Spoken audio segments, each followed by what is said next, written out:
राकेश जी, प्रियंका गांधी कुछ बोल रही है, एक बार सुनने की कोशिश करें। And to work for them and to be their representative in Parliament. There are a lot of controversies regarding that Churalmala landslide issue and last that Waqf board issue. And how is your response on these things? On this point? I don't think today is a day of talking about these controversies. I think it's the day for polling right now, and I just hope that everybody exercises their democratic right, comes out and votes. Will you close the majority of Rahul? That is to be seen. We will see. Okay. Priyanka Gandhi बहुत ही positive approach रखती हैं, हंसता मुस्कुराता उनका चेहरा, इसी तरीके से लोगों के बीच में वो पहुंचती हैं। और आज जब सवाल उनसे पूछे गए तो उन्होंने कहा कंट्रोवर्सीज को आज छोड़ दीजिए, आज वोटिंग का दिन है और बस यही कहेंगे कि ज्यादा से ज्यादा संख्या में लोग घरों से निकले, अपने मत का इस्तेमाल करें। राकेश जी, अभी सत्ता लोभी पार्टी जेएमएम को बता रही थी, कांग्रेस पर भ्रष्टाचार के आरोप लग रहे थे, यानी कि जेएमएम और कांग्रेस सवालों के घेरे में, और उधर वायनाड में क्या कुछ माहौल है उसको लेकर भी बात कर रहे थे वैभव त्रिपाठी जी। हालांकि पॉलिटिकल पार्टीज अपना फायदा देखती ही हैं, ये हर पार्टी राजनीति करती है, इसीलिए किसी पर टिप्पणी करना तो क्या ही ठीक होगा। लेकिन जिस तरीके से 2019 और 2024 के हालात हैं, इनमें काफी ज्यादा अंतर देखा गया है। इस बीच हेमंत सोरेन जेल भी होकर आ गए, तो इसका फायदा क्या इंडिया ब्लॉक को मिल जाएगा या फिर क्या नुकसान हो जाएगा? क्योंकि बीजेपी ने तमाम मुद्दों के साथ में ट्रिपल जिहाद का जिक्र बार बार किया, जिसमें लव जिहाद, लैंड जिहाद और वोट जिहाद तक का आरोप लगा दिया और इसके लिए सीधे सीधे जिम्मेदार ठहरा दिया मौजूदा सरकार को। और घुसपैठ की घटनाएं जो बढ़ी, जिस तरीके से वहां पर आबादी में जो रेशो है उसमें बड़ा अंतर देखा गया पिछले कुछ वक्त में, उसके लिए भी मौजूदा सरकार को आरोपों के घेरे में खड़ा कर रहे हैं। देखिए, Bharatiya Janata party non issue को इशू बनाने की महारथी है। ये हमेशा हिंदू मुस्लिम करेंगे। हम क्या कह रहे हैं कि हमने जो काम किए हैं पिछले 5 वर्षों में, हम उस पर वोट मांग रहे हैं। लेकिन कहीं कोई भाजपा का नेता ऐसा बता दीजिए जो सत्ता में बैठा हो और वो ये कहता हो कि हमारी उपलब्धि ये है इसलिए आप हमको वोट कीजिए। हम बहनों को दे रहे हैं 2500 रुपए की बात है, जो उनके खाते में पैसे जा रहे हैं, जिससे महिला सशक्तिकरण हो रहा है। और जो कहते हैं ना, अर्थव्यवस्था को आगे चलाने के लिए पब्लिक के पास पैसा होना चाहिए, परचेजिंग पावर होनी चाहिए। हम आदिवासी अस्मिता की बात करते हैं, उच्च गुणवत्ता की शिक्षा हर गरीब के बच्चे को मिले, हम इसकी बात करते हैं, स्वास्थ्य की सुविधा की बात करते हैं। लेकिन प्रधानमंत्री मोदी जी क्या कहते हैं? परिवारवाद। परिवारवाद पे उनका जो थोथा बयान है, जनता सुन के हंसती है, इस वजह से कि 67 टिकट घोषित किए थे उन्होंने, उसमें 38 परिवारवादी लोग थे। किसी न किसी के परिवार के, किसी नेता के परिवार के लोगों को टिकट दिया था। अब ये कैसे? अब वही जब मधु कोड़ा के पत्नी को ये टिकट देते तो वो परिवारवाद नहीं होता और ना ही वो भ्रष्टाचार होता है। तो ये तो पूछ रही है ना जनता। तो मोदी जी जो झारखंड की जनता है उसके स्थलीय मुद्दों पे बात ना करके हवाई बातें कर रहे हैं और जनता उसमें इंटरेस्टेड नहीं है। हम बताना चाहते हैं कि जब भाजपा की सरकार गई थी तो 70,000 रुपए प्रति व्यक्ति आए थी, लेकिन जब हमारी आज सरकार 5 वर्षों बाद लगभग 95,000 प्रति व्यक्ति आय हो गई है वहां की। हमने उस पे काम किया है जिससे गरीबों की, अब ये बात जो आपके दावे हैं उन पर लोग वोट करने के लिए घरों से निकलेंगे, ऐसा आपका दावा है। राजीव आगे आप अपनी बात पूछिएगा। राजीव भी आगे कुछ और पैनलिस्ट से बात करना चाहेंगे, लेकिन वैभव जी आपको देखकर मैं ये पूछने से, हाँ आप अपनी बात पूरी कीजिएगा वैभव जी, लेकिन आपको देखकर मैं एक बात कहने से रोक नहीं पाई। जब तक ये नाम नहीं आए थे ना सब गेस्ट के सामने, तो मुझे लगा कि शायद ये बीजेपी के गेस्ट हैं, क्योंकि बीजेपी वाले अक्सर तिलक लगाते हैं या पूजा पाठ ज्यादा करते हैं। ये जो त्रिपुंडधारी आप बनकर आए हैं, मैं क्या करूं, मैं खुद को कहने से रोक नहीं पाई। इसे पर्सनली मत लीजिएगा। अच्छा है, अच्छा है वैभव त्रिपाठी जी, बहुत अच्छा है कि त्रिपुंड लग रहा है, माथे पर तिलक भी है। हमने देखा है प्रचार के दौरान इस तरीके की विजिट तस्वीरों में बहुत दिखाई पड़ती। खैर वैभव जी, आपने अपनी पार्टी की बात रखी और उसमें हमें ऐतराज भी नहीं है, वो रखना भी चाहिए। मैं अपने वरिष्ठों को अब बीच में लाना चाहूंगा। आलोक मेहता सर मेरे साथ इस वक्त जुड़े हुए हैं। आलोक मेहता सर, झारखंड पहले चरण के लिए वोट कर रहा है, वायनाड में भी वोटिंग हो रही है। मैं झारखंड को अभी केंद्र में रखकर आपसे बात करूंगा।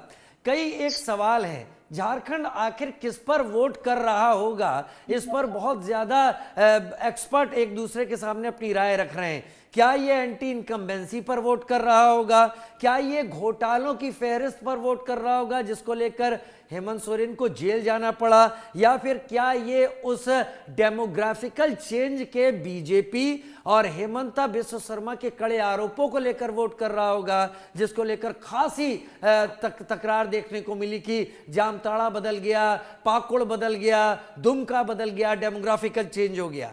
आलोक सर। राजीव जी धन्यवाद। और सही है कि आदिवासियों की बात कर रहे हैं, और आपने और जिस तरह से रचना जी ने ये मुद्दा उठा दिया, तो मैं तो वैसी ड्रेस नहीं पहना हूं, वरना कल आप इसी पर, कल मैंने कुछ और पहना हुआ था।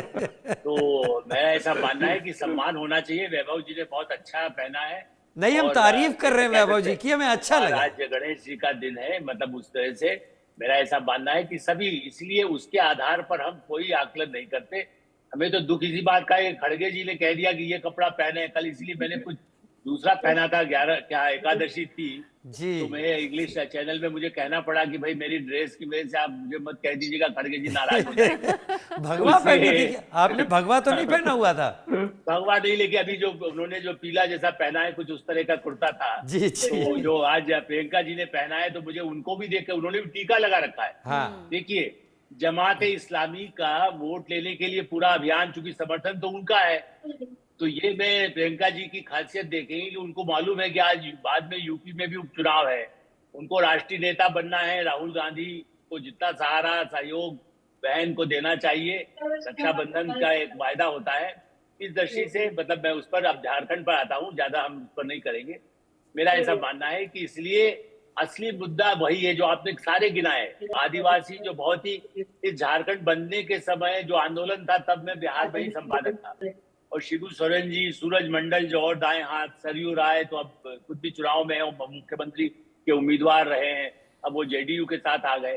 तो इसी दृष्टि से चंपाई सोरेन और आदिवासी चूंकि अधिक संख्या इस पूरे इलाके में, इसलिए आज की चर्चा वायनाड में तो प्रियंका गांधी को पूरा भरोसा ही है, हम उसका प्रोडिक्शन नहीं कर सकते, लेकिन वैसे देखें तो यहाँ पर आदिवासियों का भविष्य तय होगा। जिस संघर्ष के लिए किया, और जेएमएम के जो अनुभव रहे गठबंधन में, जो उनको हुआ, भ्रष्टाचार से बड़ा मुद्दा ये है कि हमें क्या मिला। आदिवासी अब बहुत समझदार हो गया है। छत्तीसगढ़ में पूरा उसने बीजेपी को फिर जिता दिया, देख लिया कांग्रेस ने क्या किया। उसी तरह उड़ीसा में पूरा वर्षों से बहुत अच्छे नवीन पटनायक मुख्यमंत्री थे, उन पर भ्रष्टाचार के आरोप नहीं थे, लेकिन लगा कि उनके नीचे जो काम हो रहा है, अफसरों की मनमानी हो रही है, उसके बाद भाजपा आ गई। इसी छत्तीसगढ़ की तरह मुझे लगता है दोनों प्रदेश जुड़े हुए हैं यहाँ झारखंड से। मुझे लगता है कि इसलिए चाहे मुख्यमंत्रियों के, मैंने पूर्व मुख्यमंत्री या उनके परिवार के सदस्य या दावेदार, बड़ा ही क्रूशल, आज का वोटिंग सबसे इंटरेस्टिंग है पूरे चुनाव इस बार जो हो रहे हैं, क्योंकि आदिवासी रिप्रेजेंट करते हैं दुनिया में बताने के लिए कि कैसे तरक्की। और मैं ये नहीं कह रहा हूँ कि तरक्की नहीं हुई है, मैं खुद गया हूँ झारखंड, इसलिए कह सकता हूँ कि पहले के मुकाबले में झारखंड सुधरा है, लेकिन इस सरकार में नहीं। वहां कई वर्षों तक बीजेपी भी राज कर चुकी है। अर्जुन मुंडा आज नहीं, उनके पत्नी उम्मीदवार है, या रघुवर दास की पत्नी उम्मीदवार है। परिवार के लिए उन्होंने काम किया होगा। आदिवासियों में तो ये पूरा परिवार मिलकर काम करता है, यदि लोगों के बीच विश्वास अर्जित करता है तो वहां। लेकिन हाँ, जो प्रधानमंत्री नरेंद्र मोदी, एक लाइन कहूंगा कि जो परिवारवाद कहा जाता है कि बेटा ही मुख्यमंत्री बनेगा, बेटा ही पार्टी अध्यक्ष बनेगा, बेटा ही प्रधानमंत्री बनेगा, वो परिवारवाद की परिभाषा है। वही बेटा, महिला, पत्नी यदि अपने बल पर काम करती है स्वतंत्र रूप से, तो क्यों नहीं कर सकती। यदि मीडिया में कोई है और उसकी पत्नी भी पत्रकार है, तो आप ये नहीं कहेंगे भाई वो तो परिवारवाद आ गया। वो अपने बल पर काम कर सकती है, या कोई डॉक्टर है, उसकी पत्नी डॉक्टर है, तो आप वो परिवारवाद नहीं है। लेकिन हाँ कि डॉक्टर है पूरा खानदान और वही कंट्रोल करेगा सरकारी अस्पताल का, तब लगेगा कि परिवारवाद ने अपने ही उत्तराधिकारी, जैसे जजेस के लिए कहा जा रहा है कि सारे जज एक के बाद अपने बेटे को ही बनवा देते हैं और उसके बाद वो जाके चीफ जस्टिस हो जाते हैं, पूरे सम्मान के साथ मैं कहूंगा। तो उसका एक वो परिवारवाद, वहां परिवारवाद फिर भी एक बार कहा जा सकता है, लेकिन प्रोफेशनली आदिवासियों के बीच में काम करके आए, और वैसे सुप्रीम कोर्ट के जज भी काम करके आते हैं इसलिए बन जाते हैं, उसमें भी परिवारवाद ऐसा नहीं आता। लेकिन बेटा ही प्रधानमंत्री लोकतंत्र में बने, बेटा ही मुख्यमंत्री बने, और वही जाति करे, वही अरबों रुपया कमा ले, भ्रष्टाचार में 200-300 करोड़ रुपया मिले, वो भ्रष्टाचार। हालांकि नमक जब जब मिला है, जनता जब के जब निगाह में। परिवारवाद और भ्रष्टाचार की बात होती है तो जो ऑपोजिशन पार्टी हैं, जो इंडिया ब्लॉक के नेता हैं, वो भी खुलकर फिर बात करते हैं उन नेताओं को लेकर जो भ्रष्टाचारी होते हैं लेकिन बीजेपी में आते हैं तो उन्हें क्लीन चिट मिल जाती है। फिर जब मुझसे पूछा जाता है कि ऐसा क्यों, तो कहा जाता है न्यायालय में मामला जो है विचाराधीन है, अभी मामला चल रहा है। मैं जिस तरीके से अभी का ये पूरा सिनेरियो है अरविंद सर, आपको लाना चाहूंगी। एक तो लगातार प्रियंका गांधी की तस्वीरें हमें मिल रही हैं, प्रियंका गांधी जिनको चुनावों में उतारने का बड़ा लंबा इंतजार कांग्रेस कार्यकर्ताओं ने और उनके समर्थकों ने किया है। इस पर आप कमेंट कर सकते हैं क्योंकि वायनाड पर सभी की निगाहें हैं, ऐसा नहीं कि सिर्फ वायनाड की बल्कि देश भर के लोगों की निगाहें हैं। साथ ही साथ वैभव जी के त्रिपुंडधारी होने पर भी आप कोई कॉमेंट करना चाहें तो कर सकते हैं कि क्या कांग्रेस भी अब सॉफ्ट हिंदुत्व के रास्ते पर जा रही है? झारखंड में जिन जिन मुद्दों पर चुनाव लड़ा जा रहा है, हवा किस तरफ बह रही है?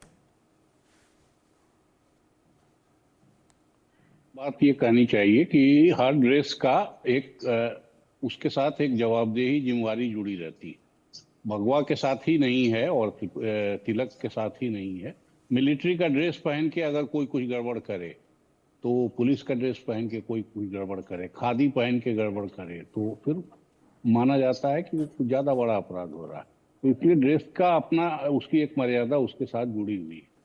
लेकिन ये बड़ी बात नहीं है। झारखंड का चुनाव असल में बड़ा मसला है और झारखंड के चुनाव में बीजेपी ने जिस तरह से बांग्लादेशी घुसपैठ को मुद्दा बनाया है, हिंदू मुसलमान सवालों को प्रमुखता दी है।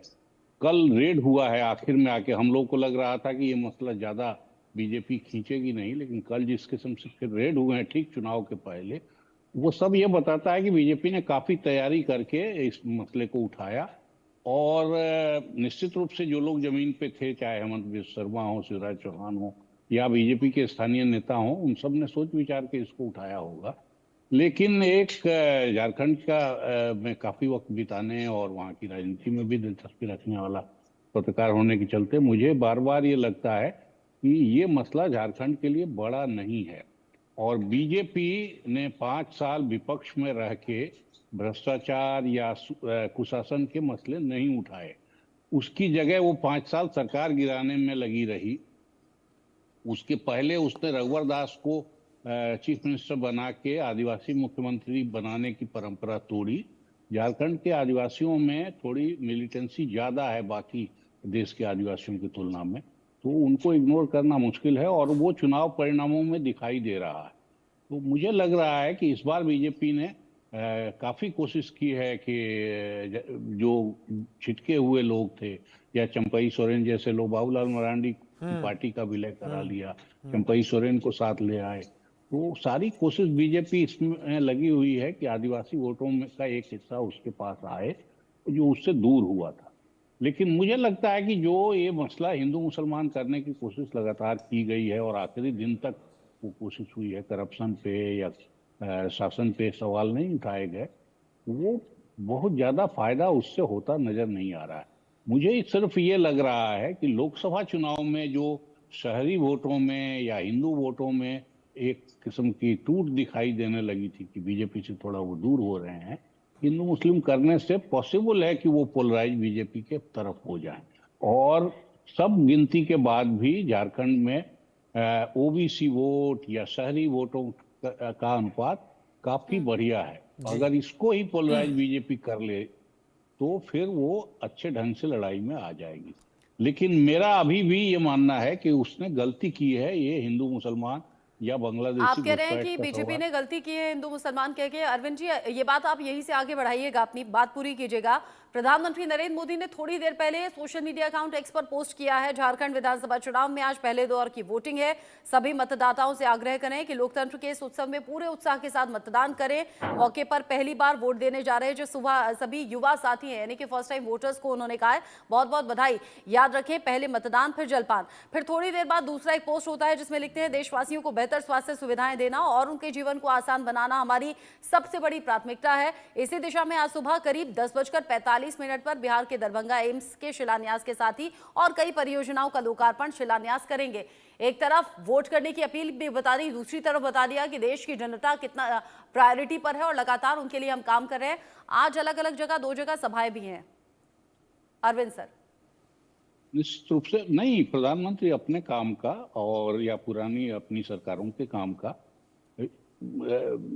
को आगे रखते जो झारखंड सरकार चलती रही है वो कोई बहुत आदर्श ढंग से नहीं चली है, और करप्शन का पर्याप्त मामला है। करप्शन के मामले सामने भी आए, नोटों की गड्डी कांग्रेसी राज्यसभा सदस्य पुराने सांसद के घर पे ऐसी मिली।